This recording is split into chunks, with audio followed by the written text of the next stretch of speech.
Բարելուց Հայաստան, բարելուց Հայազգ, ես Արթուր Ֆարմանյանն եմ, Հայաստանի ժողովրդական կոմունիստական կուսակցության ղեկավարը։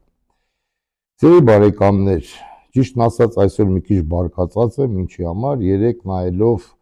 այդ ճպազրույցը, հարցազրույցը, ինչա, որ արել է Սամվել Կարապետյանը, քիչ հետո կանրադառնանք դրան։ Սերժ Թանկյանն ինչ են էծի մուրուքով որ մի հատ երկիչ կա, դրան հեսա կանրադառնանք Ռուսաստանի նոր սանկցիաներին կանրադառնանք եւ այլն։ Խոսանք այսօր ահագին բարդ թեմաներից։ Ուրեմն առաջինը ինչ ուզում եմ, ինչից որ ուզում եի խոսեի։ ԿՊԱ-ականները անցել են իրար ուտելու։ Ինչի համար, քանի որ այդ որ ազգային ժողովի նախագահ դառնում է Ռուբեն Ռուբենյանը, որի մասին ես ձեզ ասել եմ, Ալեն Սիմոնյանը նոր է ուշքի եկել, որ իրան թոշակի են ուղարկում, ինչի համար, քանի որ խոսակցություն կա, որ նա կլինի երկրի նախագահ։ Իսկ ով է երկրի նախագահն, թոշակառու մարդ, ոչ մի բան չի անում։ Պահարա պենքավոր բյուջետից հարկատուների հաշվին ստանում է աշխատավարձ եւ ներողություն է խնդրում մեկ Էրդոգանից, մեկ Իլխամ Ալիևից։ Դե Ալեն Սիմոնյանը ջոգեց, որ հələ դեռ ջահել է, իրան շուտ է ու Հայաստանի Հանրապետությունում ընդհանրապես մարդիկ չգիտեն անգամ ով է նախագահ, որպեսզի իրանք չասեն դա լկտի սուտ է եւ շատ մարդիկ դա հումորի չվերածեն, խնդրեմ այս երկու տեսահոլովակ։ На закрытом заседании правления партии «Гражданский договор» большинство поддержало кандидатуру Рубена Рубеняна на пост спикера парламента, тогда как действующий председатель парламента Ален Симонян получил всего 5 голосов. Против Симоняна фактически объединились его же однопартийцы. После оглашения результатов его сторонница, депутат Асмика Копян, демонстративно покинула зал, а вскоре ушел и сам Симонян, избегая журналистов. Источники утверждают, что это было воспринято как знак недовольства решением партии. В самой партии поведение Акопяна вызвало критику.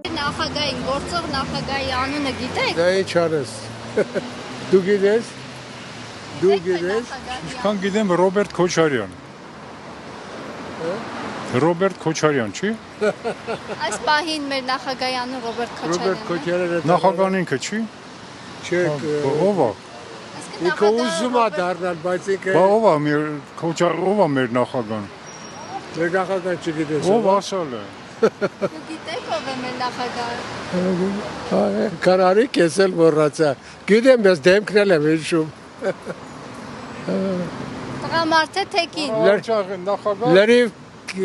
բարձրագույն կրթություն չունեցող մարդ է։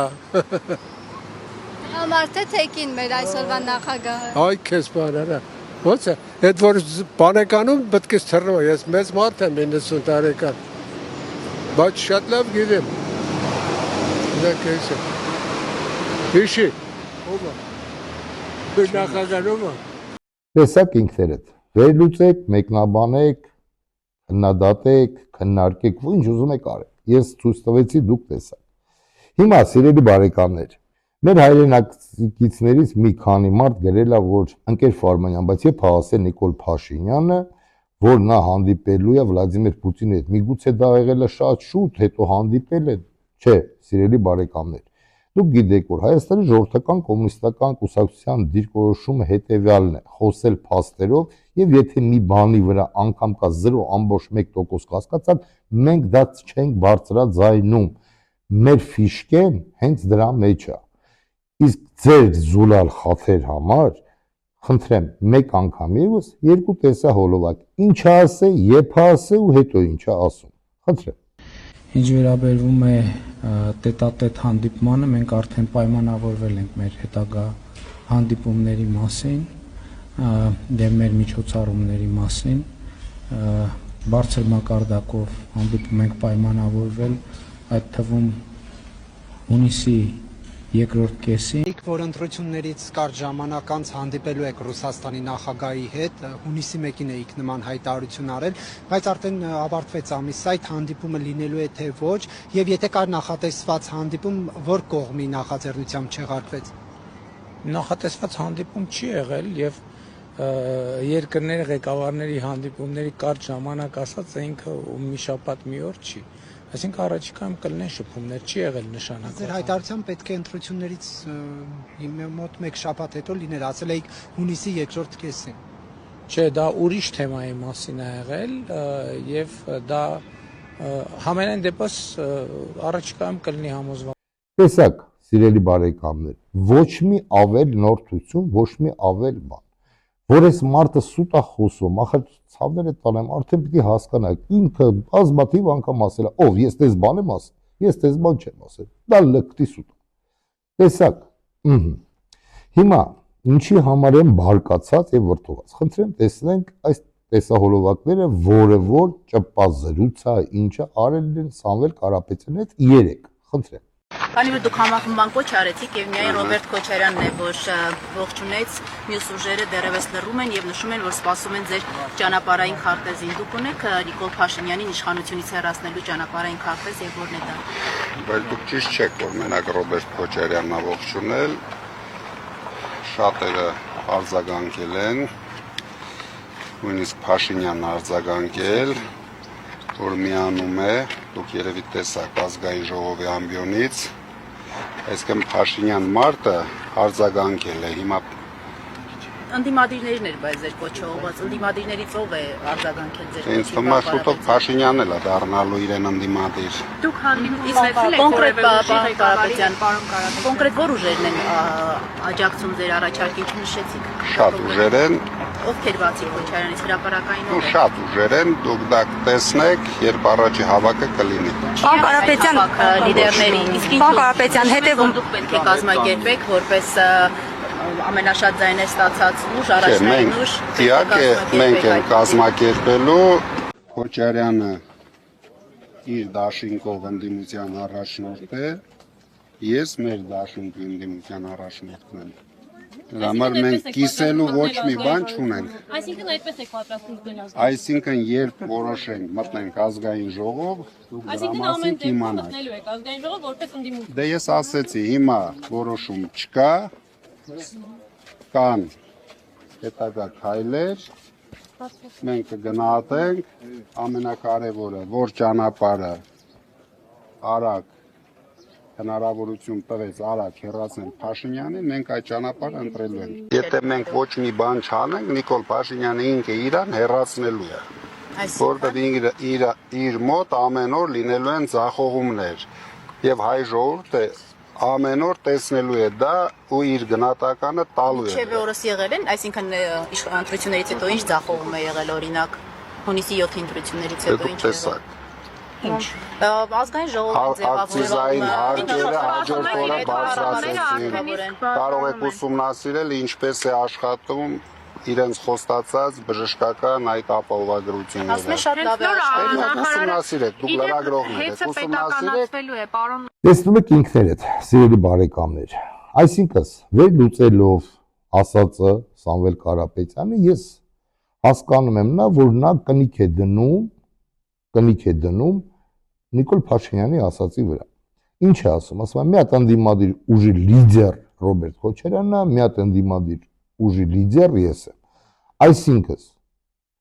ինքը ուզել չուզելով բերում իրան կապում է Ռոբերտ Քոչարյանի հետ։ Իսկ ինչ արեց Նիկոլ Փաշինյանը, Նիկոլ Փաշինյանը եթե այդ իր գլխանի դևի լեգենդը դրակոնների լեգենդը երկու օլիգարխների եւ Ռոբերտ Քոչարյանի չկացեր իրար, Նիկոլ Փաշինյանը այդքան ձայն չեր հավաքի, այդքան էլ չեր կրճի կողքից։ Ժողովուրդը հոգնած է այդ կերպարներից նախկինների, չեք հասկանում դուք, պարոն Կարապետյան։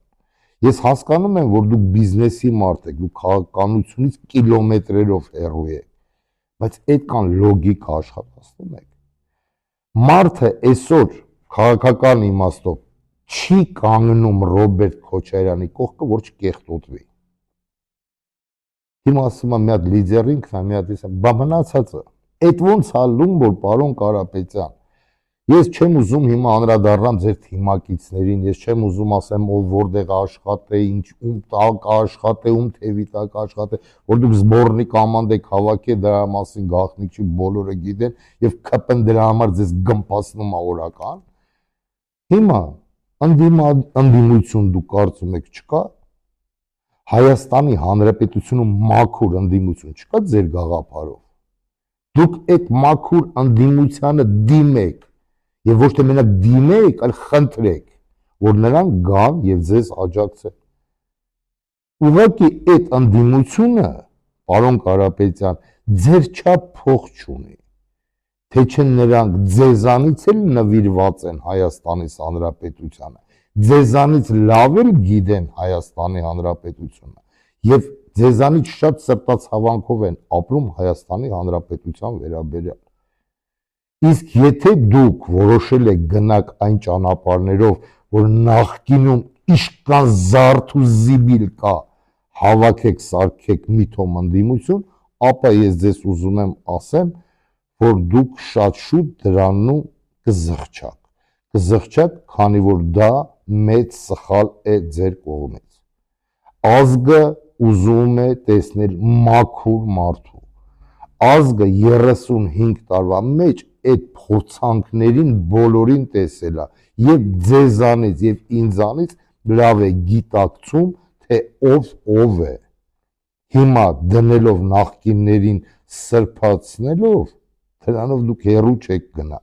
Եվ հետո երկրորդ հարցը, հեսա պարլամենտ կեթանք բան, հետո լրագրողը հարցը տալի, ասում է դուք այսինքն վերցնում եք, դե չէ, հələ չենք որոշել։ Ուղիղ ասեք, ֆրիկներ մի արեք, այս ազգը, մեր ազգը, հայ ազգս հոգնել է այդ կռուտիկներից։ Դուք հասկանում եք, եկել եք, այնա ժողովրդական բառ կա, չէ, քրդի մայլեն քանդրբազ է խաղում։ Եթե մեր ժողովուրդը ձեն չի անում, ուղղակի չի ուզում իշլի ձեր բոլորի մակարդակին։ Ժողովուրդը անգիր գիտի ով ա եւ ինչի է ընդունակ։ Եվ սենց էլ ասեմ, նեն չի որ ձեր համար ուշկեթում է ժողովրդի։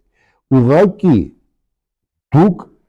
ալտերնատիվա եք Նիկոլ Փաշինյանին, որ գոնե դուք ինչ որ կարողություն ունեք, չեք թալանել Հայաստանի Հանրապետությունը, կայացած մարդ եք եւ ժողովուրդը ասում է միգուցե մի բան կարանա անի, էլի տատանումներով եւ կասկածանքով։ Ես բազմաթիվ մարդիկ գիտեմ քաղաքական դաշտում, որ անհատներ են, բայց ազգի նվիրյալ, կրթված, խոսալ գիտեն Սամվել Կարապետ։ Ինչու չեք դիմում այդ մարդկանց, ինչու չեք կազմում մի ընդդիմադիր ուժ, որ մեր նման կուսակցություններն էլ ցես նայեն ասեն, հա, այս մարդը իրոք սենց է, թողնենք մեր գաղափարախոսությունը, կպնենք այս մարդուն, աջակցենք սենց լինի, նես լինի։ Մենք ձեզ ընթառաջ գնացինք, մենք չմասնակցեցինք ընտրություններին, մենք չուզեցանք ձեզանից ձայներ տանել, ձեզանից, որպես ընդդիմություն, չուզեցանք ձեզ խանգարենք, հիմա այս ինչ եք անում։ Հիմա ամսի 4-ին, ես կասկածում եմ արդեն, որ դուք չեք վերցնելու մանդատները եւ կապ չունի ինչ կանի, դե ես ասել եմ իմ դիրքորոշումը, որ սահմանադրական դատարանը ոչ մի բան չի անելու եւ դուք վերցնելու եք մանդատները։ Իսկ եթե դուք վերցրեցիք մանդատները, ես դիմել եմ ազգին, որ մենք համբերում ենք մինչև ամսի 4-ը։ Այ մենք իրոք ենք սպասում ամսի 4-ին։ Ամսի 4-ից հետո մենք կասենք արդեն։ Հələ դուք վեգալեք մանդատները, կամ եթե մանդատները չվեգալեք, ոչ մի բան չանեք։ Չեք կարող դիմեք ազգին, ասեք ներողություն, մեր մոտ չստացվեց, մենք քաշում ենք կողքի, կանեն այն մարդիկ, ովքեր կարող են անեն։ Քանի որ Նիկոլ Փաշինյանը դա չարիք է եւ Նիկոլ Փաշինյանին պետք է ժամ առաջ հեռացնել իշխանությունից։ Մարդը կոչ արեց, ասեց հելեք փողոց։ Վախեցած եք, նստեք վախեցած տներից։ Հայաստանի ժողովրդական կոմունիստական կուսակցությունը չի վախենում ոչ Նիկոլ Փաշինյանից, ոչ իրեն յանիչարներից, ոչ Ադրբեջանից, ոչ Թուրքիայից, ոչ մնացածից եւ Պակիստանից։ Իսրայելին այս պահին կարանք հանեն կարանքից, ինչի համար, քանի որ մարդիկ արել են ժեստ դոբրե վոլե։ Իդեպ, սիրելի բարեկամներ, ժեստը, որը որ արել է Իսրայելը, դու մի ասա, բոլորը վատ են տանում։ Հիմա ուզում եմ ասեմ Նիկոլ Փաշինյանին, Նիկոլ, նայի մարդիկ ինչ են ասում,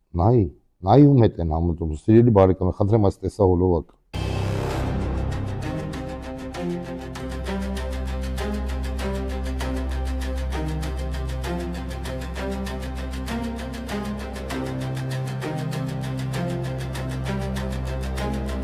В Азербайджане началась паника.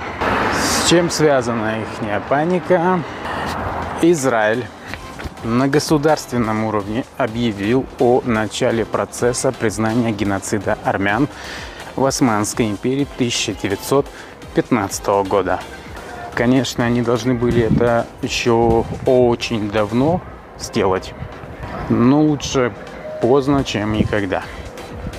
Так вот, в чем же момент? Баку призывает Тель-Авив одуматься и передумать, не признавать геноцид армян в Османской империи.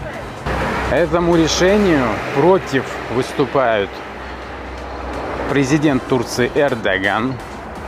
президент Азербайджана Ильхам Алиев, премьер-министр, то ли президент Пакистана Шахбаз Шариф, или как его там, я точно не знаю, да и не важно, и премьер-министр Армении Никол Пашинян. Вы можете себе такое представить? Премьер-министр Армении не приветствует факт признания будущего Израилем геноцида армян. Вы можете себе такое представить? Пишите свое мнение. Можете или нет? Ում հետ են համեմատում Նիկոլ Փաշինյանին, դուք պատկերացրեք ու տենց բազմաթիվ տեսահոլովակներ։ Այս Նիկոլը հերիք չի, մի հատ էծի մուրուքով միթոմ երկիչ ունենք Ամերիկայում, որ եկավ ստեղ, էլի ժողովրդին բալամուտ արեց, Սերժ Թանկյան։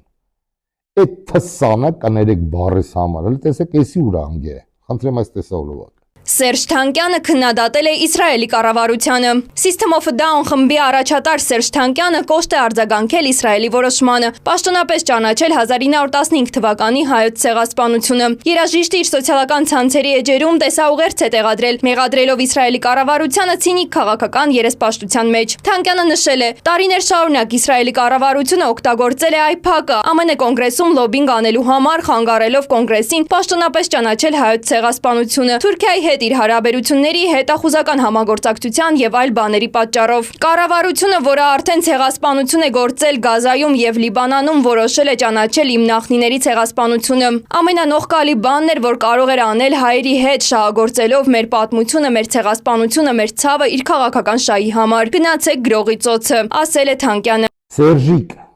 Թանկյան նստի կեղտիտ վրա ու մի լպտա։ Եղավ։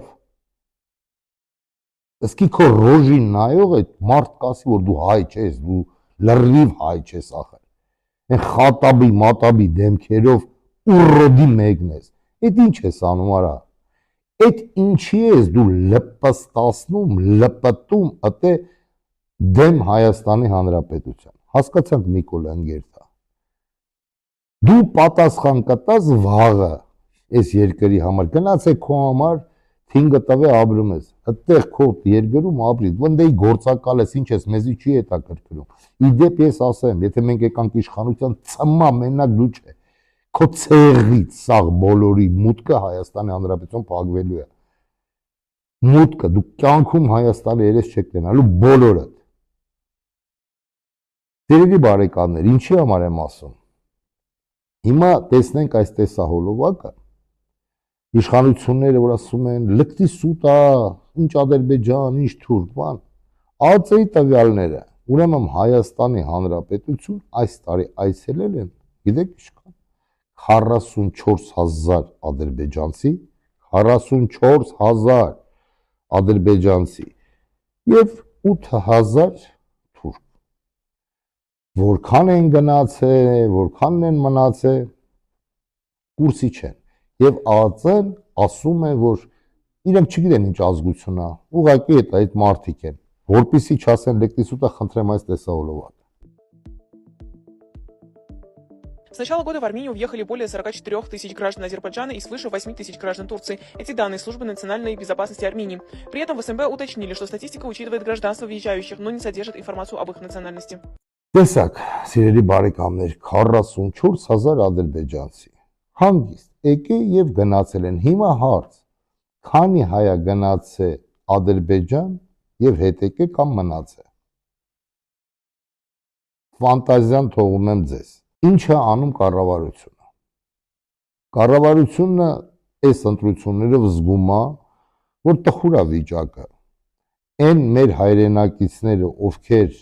գնում են, գալիս են, բան, ահագին ազդեցություն են տալի ընտրություններին եւ Նիկոլ Փաշինյանը, եթե այդ մարդիկ չգային, չգնային, այսինքն մեր այլ երկրներ գործի գնալու այդ ժողովրդի մասին է խոսքը կամ երկքաղաքացիություն ունեցող մարդկանց մասին է խոսքը, ովքեր ապրում են Ռուսաստանում, բայց անում են Հայաստանի Հանրապետության անձնագիր քաղաքացիություն, մեծ վտանգ ազգում եւ նա եթե նրանք չլինեին իր ձայները ստե լրիվ հերիք էր իր վարչական ռեսուրսով, իր աղանդավորներով, իր հոմոսեքսուալիստներով, լեսբիянքով եւ այլն, բայց նրանք արի ու միտես որ խառնեցին խաղաքարտերը, դրա համար նա դիմեց նրան, որպեսզի ընտրությունները կրի կողոպույտ արեց, բայց արի ու միտես էլի չհավաքեց համանadrական մեծամասնությունը։ Հիմա ինչ են անում, ընդունում են նոր օրենք։ Ինչ օրենք, տեսնենք։ Օգոստոսի 2-ից իշխող ուժն այլևս չի ունենալու սահմանադրական մեծամասնություն, սակայն մինչ այդ կառավարության նախաձեռնությամբ հուլիսի 2-ին ազգային ժողովի արտահերթ նիստ է հրավիրվում, օրակարգում 43 հարց։ Դրանց թվում են ոչ միայն տնտեսական, այլև պետության հիմնարար ինստիտուտներին վերաբերող սահմանադրական օրենքների փոփոխություններ։ Քննարկվելու են օրինակ ընտրական օրենսգրքի, հանրաքվեի մասին օրենքի, ազգային ժողովի կանոնակարգի 2 առանձին նախագծեր, որոնցից մեկը վերաբերում է նաև ինքնավար մարմինների անդամների ընտրությանը մինչև պաշտոնի թափուր դառնալը։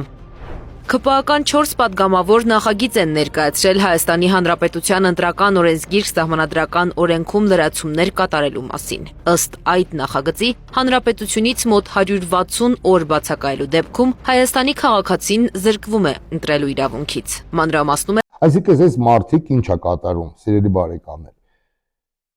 Մեր մարդիկ, դուք գիտեք, գյուղացի մարդիկ շատերը գնում են աշխատանքի Ռուսաստանի Դաշնություն, Ղազախստան, այլ երկրներ, այսինքն մարդը գնում է երբ, ինչպես գիտենք, ամիսը ունի 30-31 օր, մենակ փետրվարն է, կամ 28-ը, կամ 29-ը, եկեք հաշվենք 30 օրով, մարդիկ գնում են աշխատանքի, փետրվար, մարտ ամիսին, հաշվենք մարտից, մարտ, ապրիլ, մայիս, հունիս, հուլիս,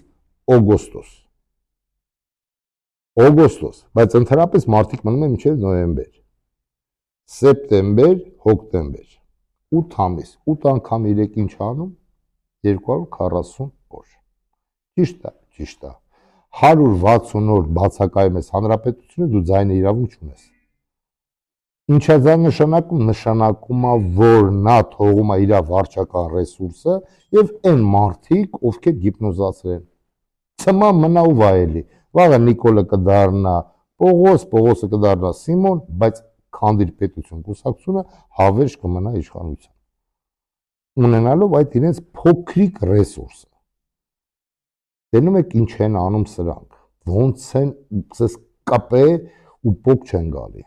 Իսկ Սամվել Կարապետյանը ասում է մի հատ լիդեր լինի, մի հատ լիդեր ես եմ։ Դուք նենց մի արեք, որ հայ ազգը ձեր գլխին սև լիդեր բերի։ Դուք նենց մի արեք, որ այս մարդը ինչ-որ սկսել է, ու այս մարդը վստահություն չունի, մարդը ասելով Նիկոլին նկատի ունեմ, նույն ատելությունը լինի ձեր նկատմամբ, չկայացած ընդդիմություն։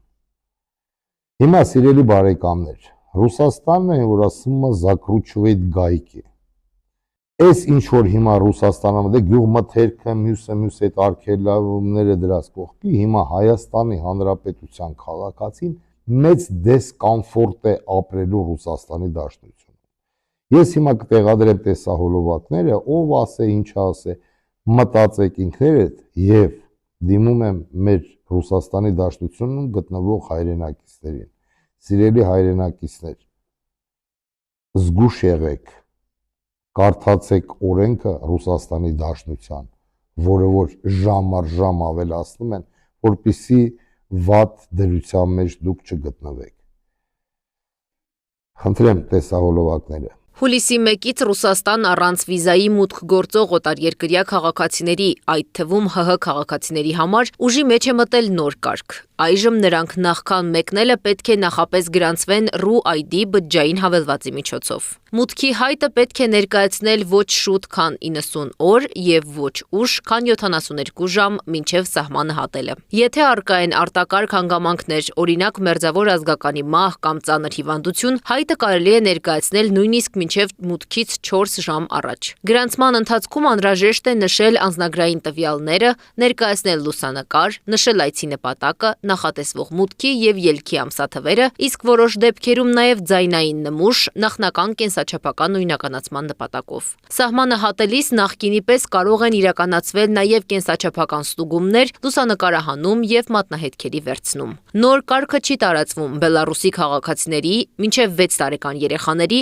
Ռուսաստան վիզայով մուտք գործող անձանց, ինչպես նաեւ դիվանագիտական եւ որոշ պաշտոնական կարգավիճակ ունեցող անձանց վրա։ Ռուսաստանի իշխանության գնահատմամբ այս փոփոխության նպատակն է թվայնացնել միգրացիոն վերահսկողությունը։ RU-ID հավելվածի միջոցով յուրաքանչյուր օտարերկրացու համար ձևավորվում է թվային պրոֆիլ, որը հետագայում կարող է գործածվել պետական ծառայությունից օգտվելիս եւ միգրացիոն տարբեր գործընթացներում։ Ռուսաստանի Պետդումայում ընդգծում են, որ նոր կարգը միտված է ոչ թե լրացուցիչ խոչընդոտներ ստեղծելուն, այլ մուտքի գործընթացն ավելի վերահսկելի դարձնելուն, անօրինական միգրացիայի ռիսկերը նվազեցնելուն եւ տվյալների ստուգումն արագացնելուն։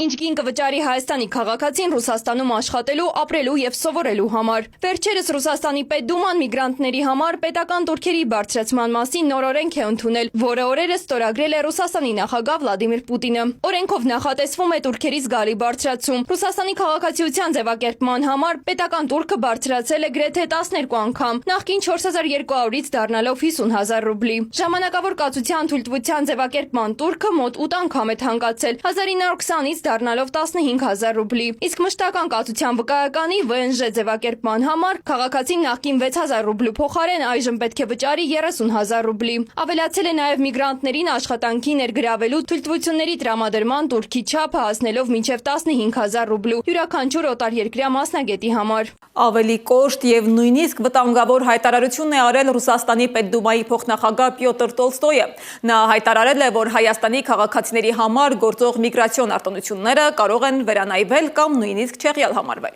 Խոսքը այն արտոնությունների մասին է, որոնք թույլ են տալիս Հայաստանի քաղաքացիներին Ռուսաստանում երկարաժամկետ մնալ առանց գրանցման եւ աշխատանքի ընդունվել ավելի պարզեցված ընթացակարգերով։ Տոլստոյը նշել է, որ այդ հնարավորությունները պայմանավորված են երկու երկրների ռազմավարական դաշնակցի կարգավիճակով եւ հավելել, եթե քաղաքական հարաբերությունները փոխվեն կամ որոշ ուժեր փորձեն հեռանալ այդ ձևաչափից, հետևանքները կարող են զգալի լինել Հայաստանի համար։ Այսօր այս կանը, սիրելի բարեկամներ, գեցե Հայաստանից Հանրապետությունը, գեցե հայ ազգս, գեցե հայոց առաքելական եկեղեցին։ Լավ եղեք, հույսով եմ քանդիպենք, Աստված բոլորիս պահապան։